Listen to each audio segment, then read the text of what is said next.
सिद्धू तू इथे? बरं झालं बाबा तू तिकडे उघडलीस, नाही तर उद्या सकाळपर्यंत इकडेच अडकलो असतो. थांब थांब थांब. अरे पण तू इथे काय करतोयस?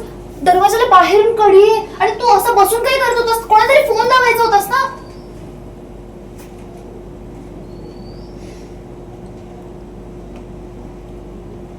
सिद्धू म्हणजे तुला कोंडून ठेवलं होतं?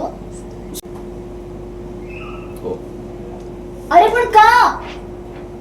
सांगतो, सगळं सांगतो. थांब. सांगितलं नेक्स्ट इंटरकट आणि तू शॉक ऍक्शन. धन्य आहेस तू बाबा. त्या भावनाशी लग्न करून ना स्वतःच्या पायावर धोंडा मारून घेतलायस हे पण कळत नाहीये तुला. ऐक ना ते सगळं जाऊ दे. मला आधी सांग, तू हरीशला घेऊन इथे का आलीस? का आले म्हणजे? आणि तुला काय प्रॉब्लेम आहे? तू तुझ्या बायकोला घेऊन इथे राहतोयस ना, मग मी माझ्या नवऱ्याला घेऊन इथे आले तर तुला काय प्रॉब्लेम आहे रे? नाही, मला काहीच प्रॉब्लेम नाहीये, तू राहा, बिंदास्त राहा.